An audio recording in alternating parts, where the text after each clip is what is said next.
Hey guys, what's going on? It's If You Have to Pick Three. I'm Matt. And I'm Zach. If you haven't joined us for one of these, we get a topic, we both pick a top three, we fight out for a final top three, and there is our list. This time, you ever been waiting for an album to come out and it's all this hype, it's all this anticipation, and then you go to buy it or you go to look at it online and stream it, and you look at it and you're like, what the hell is this artwork? This time, we are doing If You Have to Pick Three albums that are amazing, that have terrible album artwork. These albums are literally proof that you cannot judge a book by its cover. I know we came up with the topic, but I was thinking back to what could be considered in this category, and I forgot how there's some really incredible music that just, man, thank God I gave it a chance, because that cover almost really would have turned me off from even giving it a listen. And I'm sure you can think of a million examples. And today, in this episode, we're going to be naming the three that really come to mind easily. Before we get into our list, just a quick special shout out to Lucky 13 Beard Co. We are really honored to be sponsored by them. Yeah, I mean, they always put out brand new scents, and they're really high quality, small batch beard oils and balms. You need to check them out. If you have any sort of facial hair, make yourself feel really good, and just head on over to their shop now, etsy.com/shop/Lucky13Beard Co. Use our code EFP10, get 10% off your order. You'll thank yourself. And I bet you that your lady friends will thank you as well. Again, etsy.com/shop/Lucky13Beard Co. Use the code EFP10. You get 10% off your order if you use it. So, Matt. So, Zach. I'm actually going to be a gentleman. I'm going to let you go first. Oh, you want me to go first? Yeah. Okay. I'm going to let you go first. I want to see what covers almost turned you off from giving some amazing music an actual chance. All right. No particular order on this one, but we're going to start out with one that it looks like somebody's photography art project, and they just happened to, know somebody in a band, and the band needed some artwork. We're going with Black Sabbath's Paranoid. Yeah. That is so bad. It's like this double or triple exposure photography effect on this guy on the cover holding a sword. It looks like you could find it at like a dollar store. And then the Black Sabbath, plastered in pink on the top and Paranoid right underneath it. It's not anything like what Black Sabbath's music is about or what Black Sabbath is about. So I have no clue where they were going with this artwork. All I know is that I looked at it.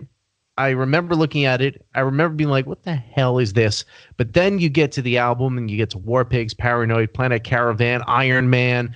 I mean, this is like the classic Black Sabbath album. So it's one of the most classic metal albums. Period. In general. Yeah. So, for them having a hot garbage of an album cover on this one, you're lucky that anybody really gave it a shot. But then again, I'm sure when they were pushing it back in the 70s when it came out, that, people kind of looked past the artwork and just got to the music. But I mean, if you don't know what the hell you're looking at, it's really just a hot pile of garbage. Mm-hmm. So that's number one. Number two scared me to all hell as a child. Bright, vibrant colors, rainbows, and weird shit on the cover. You think the Beatles' Magical Mystery Tour would be something that you'd be attracted to. Maybe you are, because you like the Muppets a lot, Zach. But for me, I remember my dad having this, and I was freaked out as a kid. There's just no other way around it. It freaked me out. To actually add to that, I remember as a kid seeing it for the first time, really trying to get into the Beatles, thinking, oh, this is a bootleg that some company decided to do covers of kid covers of Beatles songs, and this is the crappy cover that they created. It still amazes me that was an actual album cover. I guess they were trying to. I don't know what they were trying to do. I mean, yeah, maybe it's meant to freak you out, man, because it was the 60s, but I mean, if you were on some acid or something looking at this cover. I think the only thing that's freakier than the cover is the movie that it's a soundtrack for itself. Yeah, probably. Which is the only saving grace. Yeah. I never took any interest in it. I mean, the music is great. The album is amazing, but never really had the inkling to watch it. So I'm not going to comment on that, but I will say that this freaked me out as a child, and I'm going to make this number 2. Okay. And finally, number 3 is going to be my controversial one. This one is really personal for me. So you don't think that you would find bands like Black Sabbath or the Beatles or Tool on this list. But Whoa. Tool, yeah. You're coming in hot now. You're coming in hot. Hot and heavy. Tool and AEnima. Let me tell you. Whoa. Okay. I'm sorry. Yeah. Controversial, I know. But like I said, this one is personal because what ended up happening for me, and if you have never seen this in physical form on a CD, what they did was they took the cover and it had multiple images of eyeballs going into this white light in the center. And they did that holographic thing where you take it and you tilt it and the eyeballs moved and the white light moved in the center.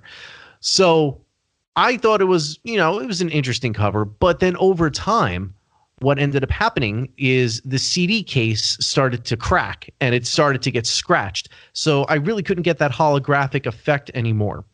But then I had to completely repackage the CD, the back cover, the front cover, into another case because it got all ruined. But I couldn't get the special film out to do the holographic piece.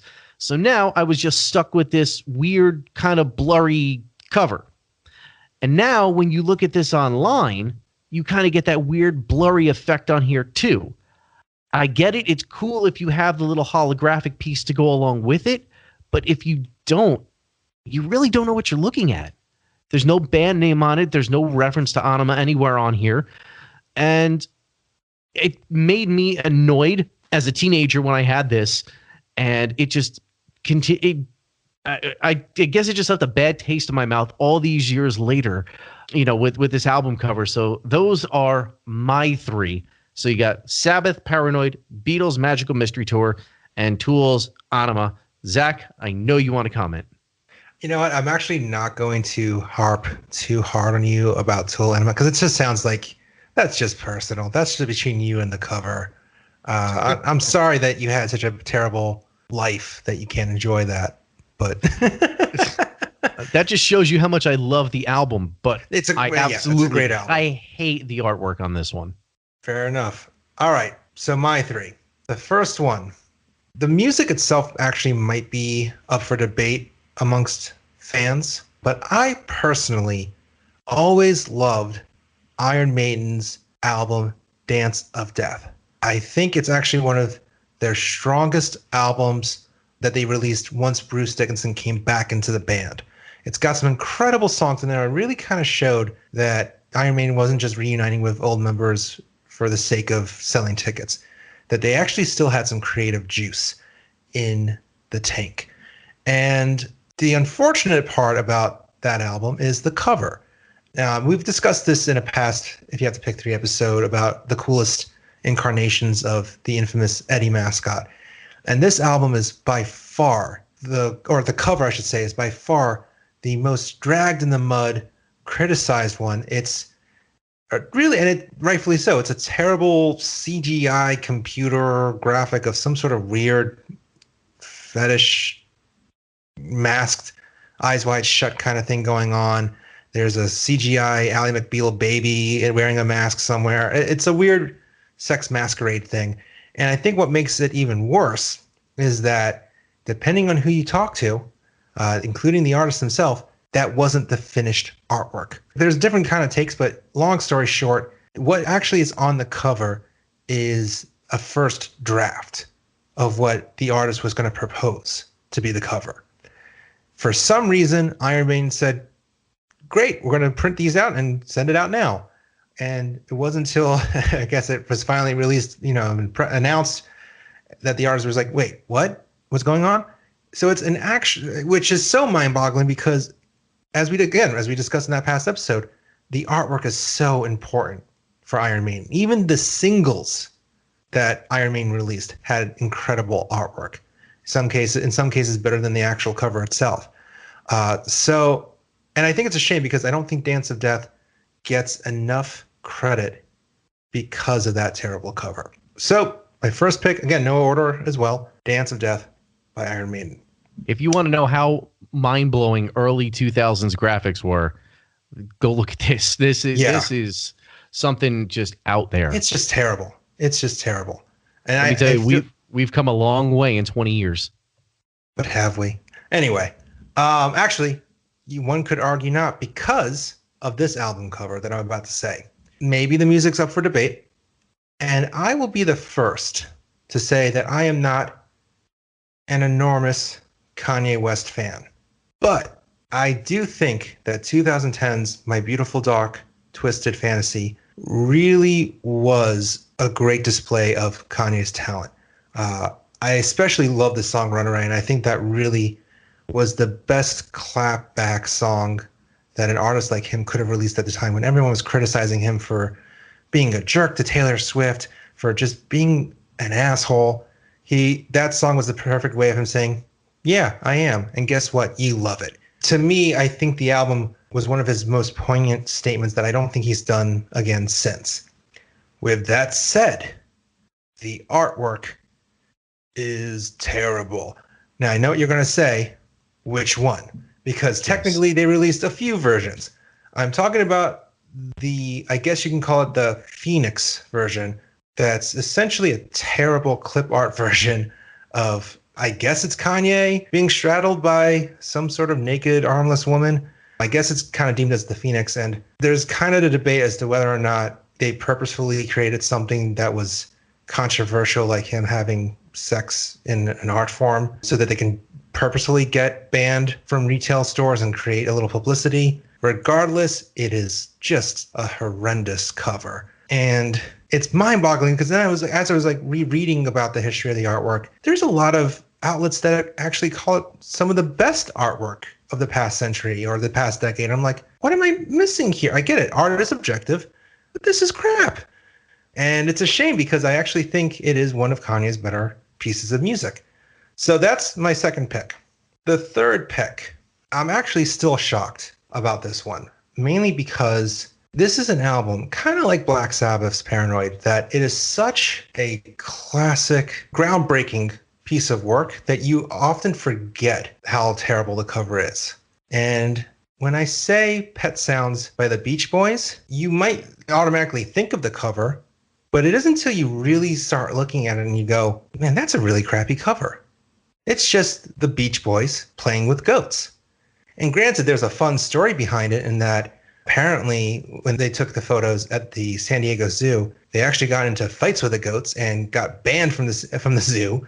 And it's also kind of crazy, because when they took the photos for the album cover, Pet Sounds wasn't even, I think, the planned title. It was My Freaky Little Friends or something with that. Like, it's a crappy cover. Really just kind of showed the times in the 60s how, like, sometimes it just random things would make it onto artwork and covers. But at the same time, the music is still so groundbreaking. The production is still so groundbreaking, to the point that it's almost the pinnacle of, when you want to be experimental, that's the blueprint that you kind of base it off of. It's one of the first and best pop alternative albums before the Beatles kind of took that blueprint and ran with it. So it almost makes you forget how terrible the cover is. But really, the more you sit and you look at it and you go, man, that's pretty terrible. So to recap, Iron Maiden's Dance of Death, Kanye West's My Beautiful Dark Twisted Fantasy, which is a great title, and again, wasted with a terrible cover, and the Beach Boys' Pet Sounds.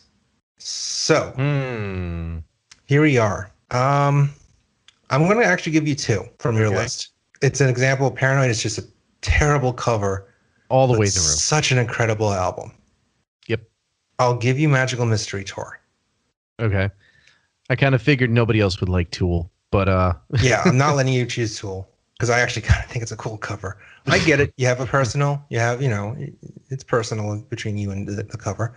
I think what makes Magical Mystery Tour so shocking is considering that how it came literally right after Sgt. Pepper's, one of the most iconic covers. Yeah, you had the best one of the best covers of all time. Yeah. And then that hot garbage that looked like a children's nightmare book. It kind of looks like they were on acid, and then suddenly they were in the hungover phase, and the label's like, We gotta make a cover. It's like, fine, just give me that dog mask. Let's just take it quick. No, just real quick. Come on, let's do it real quick. Ringo, get over here. I want to know where the dog mask came from. I don't know. They probably spent a lot of money on that. So I'm choosing those two from your list, and I'm going to let you, out of my 3 picks, choose the one that you would fill to make the final 3. Well, the Kanye one, I actually don't mind it. Really? I mean, I see what they were doing with it. I get it. So I'm not opposed to it. The Iron Maiden thing, if you didn't know anything about computers back in the early 2000s, and I know this is kind of hard to imagine now, you would think that those might be their intentions, especially with how new the internet was still. So maybe, I don't know, maybe one of their kids was taking like graphic arts on computers at the time, and this is what they came up with. I don't know. But when you look at the cover of Pet Sounds, and like you said, the more you look at it, the more it becomes worse. I still want to know, and I don't really like the title Pet Sounds, because the title and the artwork make you think this could be something really a bit more devious than what it is.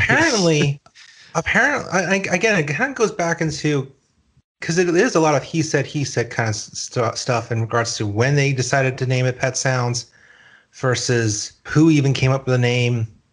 And I was reading somewhere that one of the members didn't fully get the title until they showed up to the zoo. I guess that member thought, oh, it's songs to do some heavy petty with your betrothed. Well, and then he showed up and it's like, oh, you mean pets. Okay. But still, that could be taken where you're doing that heavy with the animals at the zoo, and we can go down a whole nother rabbit hole here. Which I don't think we should, because we want to stay on the air and not get banned. Looking at the songs that are on here, none of this makes me even think of any of like the goats that are on the cover, even think of Pet Sounds as a legitimate title. Like I love me some Beach Boys here. So, and this is a great album. Like this is so many great songs in this album.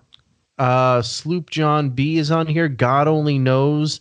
God Only Knows alone. Just boom, right there. Wouldn't It Be Nice is on here. Yes, There's just so many great songs on this album. This is number 3. This is number 3. I think it's a bad album name and a bad album cover, but we're here for album covers. We could even do a whole other episode about just names. In fact, let us know in the comments down below. Someone write this down, because we will forget. So to recap, we've agreed that the 3 great albums with terrible covers are Black Sabbath's Paranoid, the Beatles' Magical Mystery Tour, and the Beach Boys' Pet Sounds. Do you? I don't know how to come back with the goat sound. Moo. Do you agree? Do you agree with our picks? Do you disagree? Is there a cover that you think is far worse, but great music that should have been on our list? Let us know on Facebook, Twitter, Instagram, @Epic Footnote. Also subscribe to our YouTube channel so you can get more podcasts and videos just like this. And don't forget to visit our sponsor, Lucky 13 Beard Co. Make sure you hit them up, etsy.com/shop/Lucky 13 Beard Co. Use the code EFP10, get 10% off your order. Beard oils and balms. Do it for yourself. Do it for that special someone in your life. Absolutely. Thanks for listening, and hope you join us again real soon. See ya.